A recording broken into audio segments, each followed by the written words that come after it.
Hey everyone, welcome back to another lesson here on the channel. Today we're going to be talking about why the typical Amazon FBA product research criteria doesn't really work and what that leaves out, and why is there so many people that can't seem to figure this out or get it right. If it was so easy, everyone would be doing it, right? 7 out of 12 reviews under 75, 7 out of 12 sellers making more than $5,000 per month. Oh, just find that, everyone can make money. Sounds great. Yeah, but that doesn't really work. So stick around, be sure to like and subscribe if you happen to be new, but without further ado, let's jump right into it. So we're gonna move over into my computer here, and we are going to be doing some product research. You guys seem to really like the over the shoulder, you're sitting right here watching me do product research, and I'm just kind of talking about what I think. So we're gonna be doing that again today. Thanks so much for sticking around. I'm glad to have you. So what I wanted to talk about was why classic product research techniques don't really work that well. And it's not so much that the techniques for finding the ideas don't work, but the principles behind making the decisions of what to sell don't really work. And I think this is where a lot of people get pretty scared about this business model, is that they don't necessarily know what to sell, when to sell it, and why to sell it. They could find ideas. If I told any one of you to go find me 5 ideas, you could come back to me with a list of ideas, and you'd definitely be able to tell me, hey, here's some potential ideas and they line up to this criteria. But a lot of that criteria, what it does is it makes you think that all that you have to do is sell a product within those thresholds and it will sell well. It makes you think that the criteria is what it's important, not what you do that's important, which is very dangerous actually.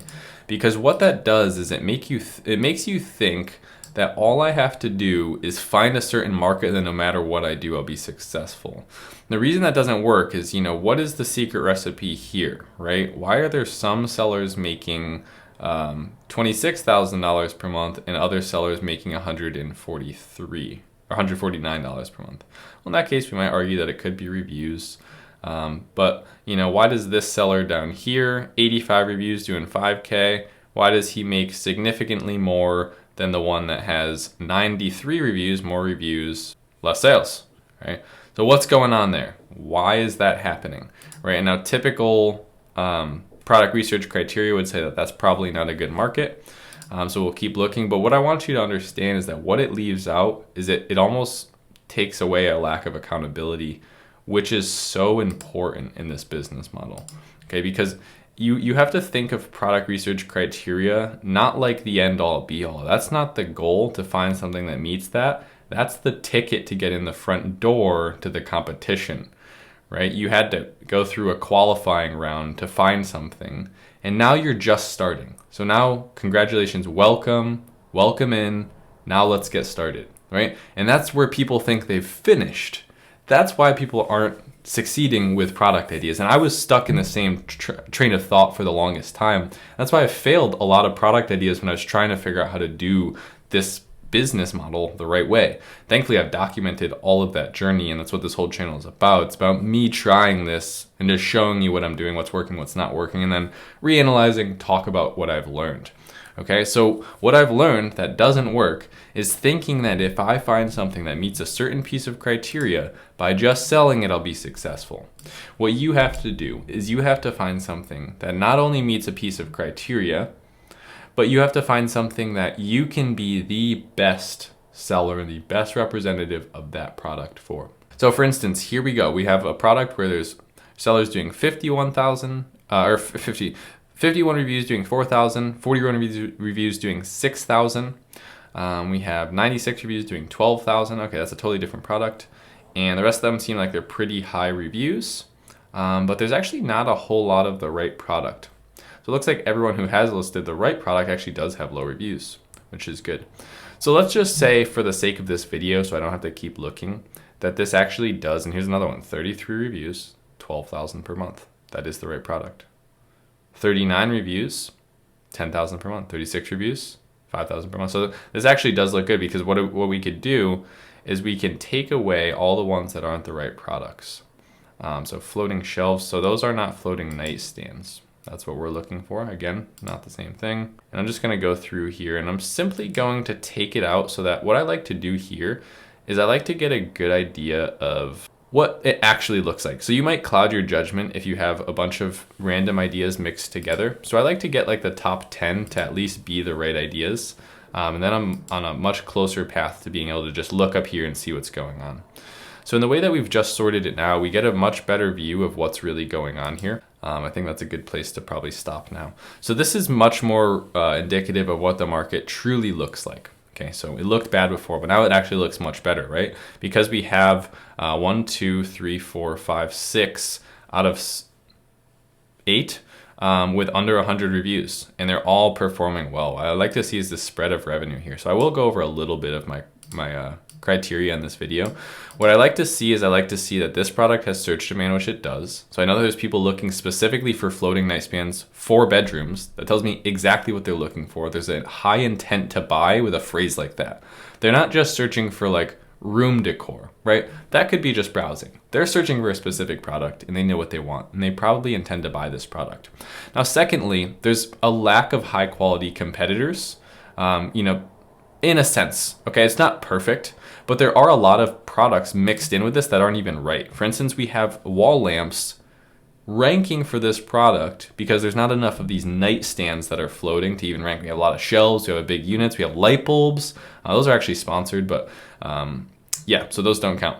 But we have a lot of stuff that has nothing to do with the actual product ranking for this product. And that looks an awful lot like the light that is right there, but I have a cool light bulb in it. So yeah, that's one of my first pieces of criteria. I like that it looks that way. I also like that there's proof of concept. So after you find out that there is customers looking for this product, there's not a whole lot of sellers selling the exactly right product. Then you want to see that the sellers that do exist should be selling well, because that's your proof of concept. That's you simulating your own future, right? Hey, I'm going to look at these listings, see how they're doing. Do the customers want to buy from listings with low review quantity? Do the customers want to buy from listings with this specific type of product? Which color works best? So I'm collecting all my data, and all the data I'm going to be making decisions off of is coming straight from the data that's presented to me. Okay, I'm not just intuitively coming up with things. I'm actually just monitoring the criteria, making decisions based off of that. And then lastly, what I think I can do here is, since there's social proof, the fact that they're, social proof to the customer, and the fact that there is reviews here that are under 100, those are all doing well, but the social proof isn't so high for some of these best-selling listings that I wouldn't be able to come in. So for instance, no one has 5,000 reviews, 4,000 reviews, 3,000, or even 1,000. All of these are pretty close to being under 100 for them. In fact, a majority of them are under 100 beside these two here.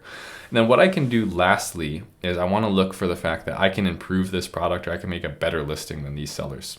And honestly, I think if sellers with 4 stars and a little pack of 2 sign are doing pretty good, I think I could do just fine. Clearly Photoshop. I actually don't like these a whole lot.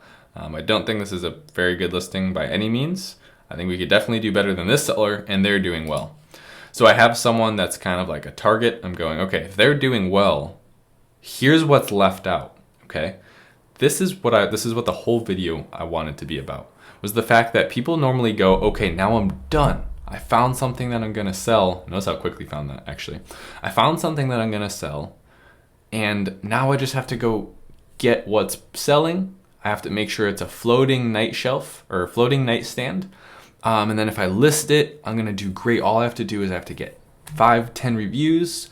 I have to run some PPC and it's gonna work beautifully, right? The hard work is over. No, like I said, that's just the ticket in the front door. Now it really starts. Because what you have to do is you have to figure out a way to be the best result for your customer. Now, I don't say that like cliche, like, oh, have a good brand, work on your branding. No, but really, have the best photography, have the best copywriting, have the best value, have the best price compared to your perceived product value, okay? Your listing should stand out. It should look like a world-class listing, okay? I'm even starting to think, I did my own photography, my own copywriting. I can do it to a standard level that makes me $15,000 a month in sales. But I don't know if I could make it to a level that makes me 6, 7 figures per month in sales. Does that make sense? So I'm even starting to question, I've done it well, but could I do it better if I delegated that over to a professional? And I think photography, definitely I could find a better product photographer. And I also think copywriting, I could find probably better copywriters than myself. So what I would say to you is once you find something that meets your typical criteria, and I don't even think we used really typical criteria here. I think we used my criteria, which is definitely not typically just like looking at numbers, look at this, look at all those things. If those line up, it's good. What I would say is try and find a market that you can sell in where you can be the best seller. Okay? Try and find a way to connect with your customer that no one has done before. Go above and beyond what's already existing. Then now you can start, okay, have the best packaging, have the best insert card, have the best emails that you're sending to your customers, okay? Don't just try and get your foot in the door and think that's enough. Try and buy the whole building, then we're talking. That's gonna do it for today's video. Thanks so much for sticking around. Hopefully you enjoy your weekend. Other than that, guys, I'll see you here on the channel on Monday for another video. Thanks so much. Later.